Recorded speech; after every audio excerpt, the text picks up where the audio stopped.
Welcome back. इस session में हम डिस्कस करेंगे ग्रुपिंग रिजल्ट्स को, दैट मीन्स ग्रुप बाई को। और अभी हम पढ़ रहे हैं quarrying using SQL.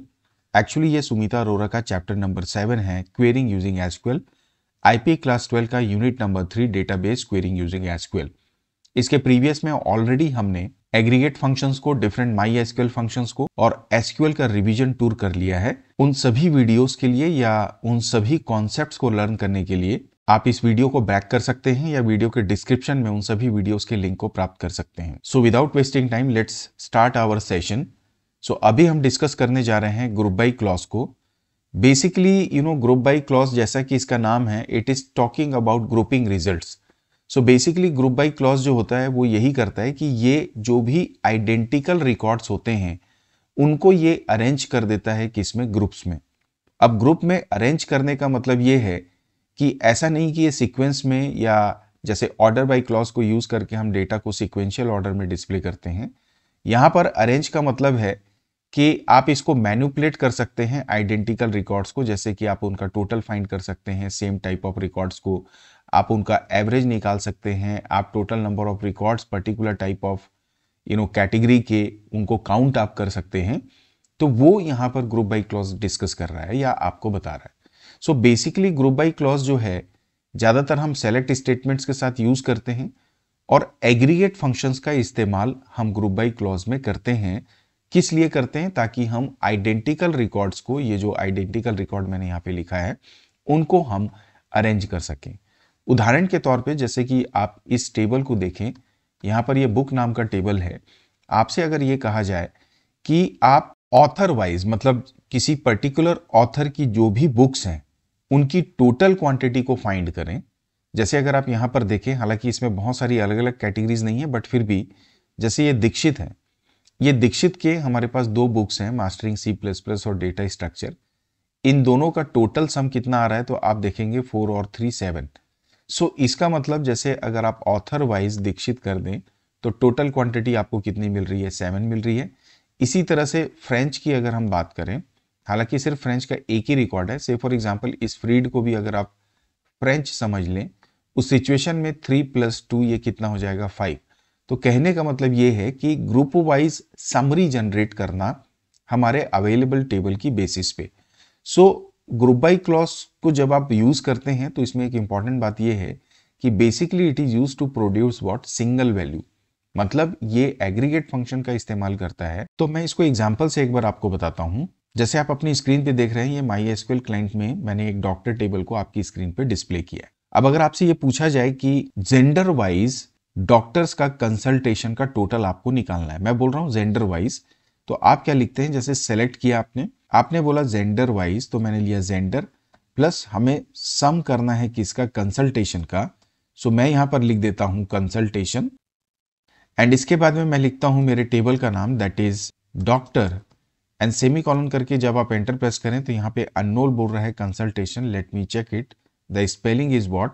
It should be TAN, तो मैं यहाँ पे N कर देता हूँ। अभी यहाँ पर बोल रहा है कि एग्रीगेट क्वेरी में हमने ग्रुप बाई क्लॉज का इस्तेमाल नहीं किया। तो अब आप यहाँ पे लिख दीजिए ग्रुप बाई। ग्रुप बाई के बाद में मैंने यहाँ पे लिखा जेंडर वाइज हम बात कर रहे हैं, तो अब ये हमारी क्वेरी पूरी हो गई। तो अब आप देखेंगे कि जेंडर वाइज ये आपको टोटल कंसल्टेशन अमाउंट बता रहा है कि फीमेल जितने भी डॉक्टर्स हैं उनका 2000 और मेल का टोटल 2050 हो रहा है। तो इस प्रकार से हमने क्या किया, हमारे पास जो अवेलेबल डेटा था उसका ग्रुपिंग किया, आइडेंटिकल डेटा को ग्रुप्स बनाया और उसकी बेसिस पे उनका एग्रीगेट रिजल्ट हमने प्रोड्यूस किया।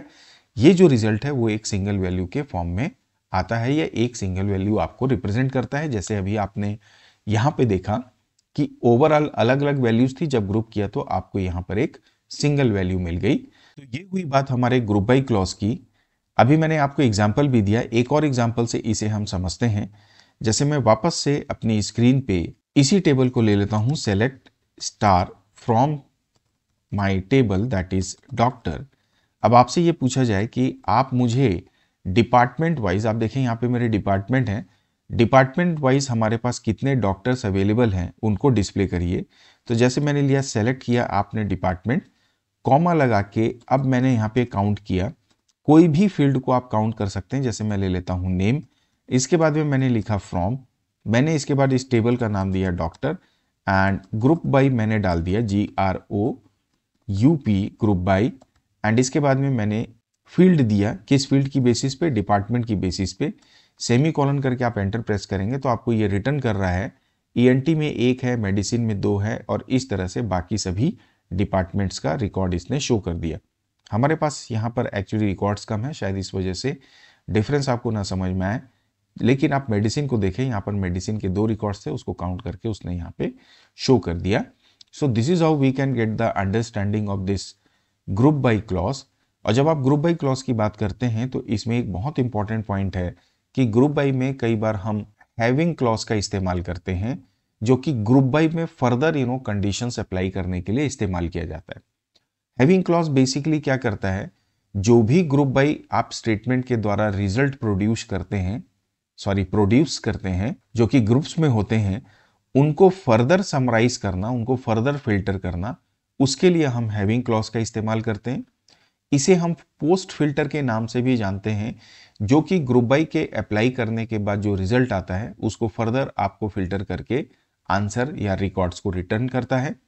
It can include both Boolean expression और एग्रीगेट फंक्शन। जब आप हैविंग क्लॉज का इस्तेमाल करते हैं तो उसमें भी एग्रीगेट फंक्शंस का या बुलियन एक्सप्रेशन का मतलब जस्ट लाइक रिलेशनल ऑपरेटर्स या कंपैरिजन ऑपरेटर्स का प्रयोग करके आप कंडीशंस को सेट कर सकते हैं। हैविंग क्लॉज के साथ में एग्रीगेट फंक्शंस को आप वैसे डायरेक्टली भी यूज कर सकते हैं, भले ही वो सेलेक्ट स्टेटमेंट के साथ इस्तेमाल ना हुआ हो। बात आती है हैविंग को इस्तेमाल करने की, तो यहां पर इस ऑर्डर को आप ध्यान रखें। जब हम सेलेक्ट स्टेटमेंट लेते हैं तो पहले सेलेक्ट लिखते हैं, फिर फ्रॉम लिखते हैं, फिर वेयर क्लॉज, अलग अलग रोज को फिल्टर करने के लिए। फिल्टर होने के बाद वेयर के द्वारा जो डेटा फिल्टर होता है उसको फिर हम ग्रुप अप्लाई करते हैं। ग्रुपिंग के बाद फर्दर जो रिजल्ट्स ग्रुप में प्रोड्यूस होते हैं उनको अगर आपको फिर से फिल्टर करना है तो हम हैविंग क्लॉज का इस्तेमाल करते हैं। हैविंग क्लॉज में जैसे मैंने आपको बताया वो कोई एक्सप्रेशन भी आप ले सकते हो या एग्रीगेट फंक्शन का भी इस्तेमाल आप कर सकते हैं, और लास्ट में ऑर्डर बाई को लिया जाता है। ये जो सीक्वेंस आप देख रहे हैं यहाँ पर ध्यान रखेंगे, सेलेक्ट, फिर आप लेते हैं फ्रॉम, फिर आप लेते हैं वेयर, उसके बाद आप ग्रुप बाई लेते हैं, और ग्रुप के बाद में आप हैविंग लेते हैं, और उसके बाद अगर आवश्यकता पड़े तो आप ऑर्डर बाई लेते हैं। यही सीक्वेंस हमेशा फॉलो किया जाता है।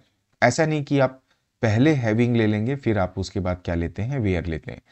तो अब ये जितनी भी बातें मैंने हैविंग क्लॉज के बारे में की, इनको अब हम MySQL क्लाइंट पे चल के समझते हैं। So now you can see कि आपकी स्क्रीन में मैंने एक ऑर्डर टेबल को भी डिस्प्ले किया है।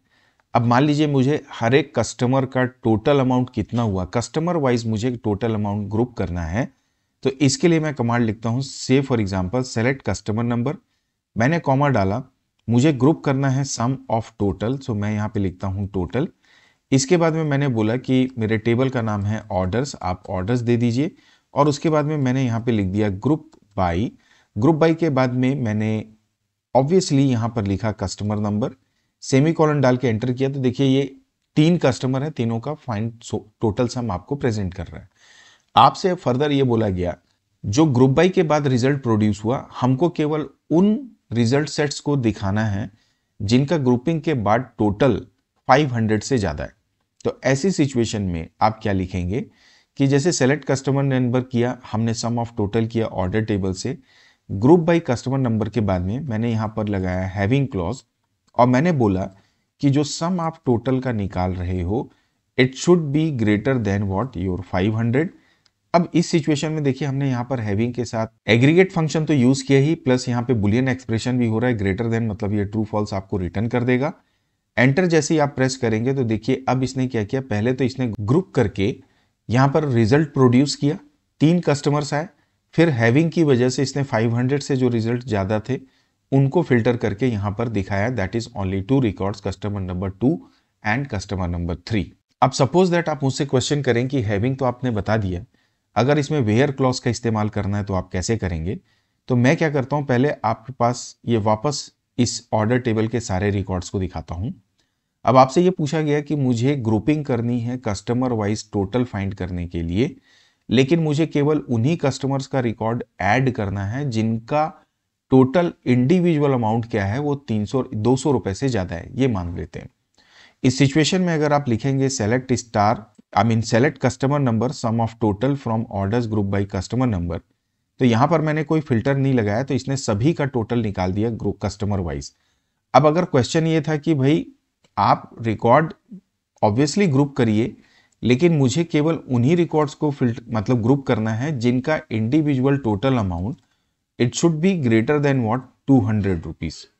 इस सिचुएशन में अगर आप इसको एग्जीक्यूट करेंगे, अब आप देखिए एंटर करके, तो यहां पर ये दिखाइए 300, 750 और 650 में से -150 हुआ, क्योंकि 150 इंडिविजुअल रिकॉर्ड को इसने एक्सक्लूड किया, यहां से 200 को एक्सक्लूड किया। तो कुछ इस तरह से प्री फिल्टर होने के बाद रिजल्ट क्या हो रहा है, ग्रुप हो रहा है। तो वेयर ने क्या किया, पहले रिकॉर्ड्स को फिल्टर कर दिया, उसके बाद ग्रुप बाई ने कस्टमर वाइज रिकॉर्ड्स को ग्रुप करके आंसर आपको प्रोड्यूस किया। अब यहां पर फर्दर आपसे ये बोला जाए कि अब अगर आप ये बताइए कि जो ग्रुप होने के बाद रिजल्ट आया, मुझे केवल उन्हीं रिकॉर्ड्स को शो करना है जिनकी क्वांटिटी जिनका सम ऑफ टोटल जो है वो 500 से ज्यादा है। तो आप यहां पे लगा देंगे हैविंग, मैंने वापस से बोला sum of total and it should be greater than what your 500, and इसके बाद आप एंटर प्रेस करेंगे तो देखिए सिर्फ आपको एक ही रिकॉर्ड यहां पे डिस्प्ले कर रहा है। तो इस तरीके से हम समझ सकते हैं कि ग्रुप बाई क्लॉज में या ग्रुप बाई क्लॉज कैसे यूज करना है, हैविंग पोस्ट फिल्टर का काम कैसे करता है, और जब आप वेयर लगाते हैं तो वो प्री फिल्टर का काम कैसे करता है। इन चीजों को समझने के बाद में हम डिफरेंस समझेंगे वेयर क्लॉज और हैविंग क्लॉज के बीच में। तो वेयर क्लॉज जैसा हमने देखा, सबसे पहली बात तो ये कि वेयर क्लॉज को हम प्री फिल्टर के नाम से जानते हैं। किस नाम से जानते हैं, आप इंक्लूड कर सकते हैं इस पॉइंट को कि where is considered as pre filter और having is considered as post filter. सबसे पहली बात तो ये, इसको हम पूरा लिख लेते हैं। हैविंग क्लॉज जो होता है ये हम ग्रुप बाई क्लॉज के बगैर यूज नहीं कर सकते, जबकि वेयर क्लॉज चाहे ग्रुप बाई हो या ना हो उसे कोई फर्क नहीं पड़ता, आप इसे डायरेक्टली इस्तेमाल कर सकते हैं। वेयर क्लॉज में आप कभी भी एग्रीगेट फंक्शन को यूज नहीं कर सकते, लेकिन हैविंग क्लॉज में आप एग्रीगेट फंक्शंस का इस्तेमाल कर सकते हैं। और उसके बाद फाइनली जब आप वेयर क्लॉज को इस्तेमाल करते हैं तो इसमें आप सेलेक्ट स्टेटमेंट, मतलब वेयर क्लॉज को select statement, update statement, delete statements किसी के भी साथ इस्तेमाल कर सकते हैं, जबकि हैविंग क्लॉज को आप सिर्फ और सिर्फ सेलेक्ट स्टेटमेंट के साथ इस्तेमाल करते हैं, वो भी जब आप ग्रुप बाई क्लॉज का प्रयोग कर रहे होते हैं सेलेक्ट में। So this is how we can understand the difference between where and having clause. और ये थी ओवरऑल बातें कि कैसे हम ग्रुपिंग कर सकते हैं रिकॉर्ड्स का या समरी प्रोड्यूस कर सकते हैं। आई होप आपको ये सारे कॉन्सेप्ट्स ग्रुप बाई के, हैविंग के, वेयर के क्लियर हो गए होंगे। Now database quarrying using SQL का जो यूनिट है इसे अब हमने पूरा कंप्लीट कर लिया है। इसके बाद में फर्दर हम नेक्स्ट यूनिट कंप्यूटर नेटवर्क को डिस्कस करना शुरू करेंगे। बट आज के सेशन में यहीं तक, जल्दी मिलते हैं नए सेशन के साथ में। तब तक वीडियो पसंद आए तो लाइक और शेयर करिएगा, चैनल सब्सक्राइब नहीं किया तो चैनल भी सब्सक्राइब कर लीजिएगा, क्योंकि आईपी के बेस्ट कंटेंट के लिए आप बेस्ट प्लेस में हैं, that is take tip now, जो मेरे यूट्यूब चैनल का नाम है। किसी भी प्रकार की जानकारी के लिए आप मुझे कमेंट कर सकते हैं। आप मेरे वीडियो के डिस्क्रिप्शन को चेक करें, वहां पे आईपी के सारे वीडियो कंटेंट आपको मिल जाएंगे। Notes, PDF, practical file, project file को डाउनलोड करने के लिए या किसी भी प्रकार के स्टडी मटेरियल के लिए आप मेरी वेबसाइट www.techtipnow.in पे भी जाके विजिट कर सकते हैं। वहां पर आपको आईपी का पूरा कंटेंट मिल जाएगा। और जैसे मैंने आपको बोला, मेरे चैनल को आप जरूर सब्सक्राइब करिएगा और अपने दोस्तों को भी बोलें कि वो भी इस चैनल को सब्सक्राइब कर लें अगर वो आईपी की पढ़ाई कर रहे हैं। तो चलिए जल्दी मिलते हैं नए सेशन में, तब तक के लिए keep practicing, keep learning and bye bye and take care.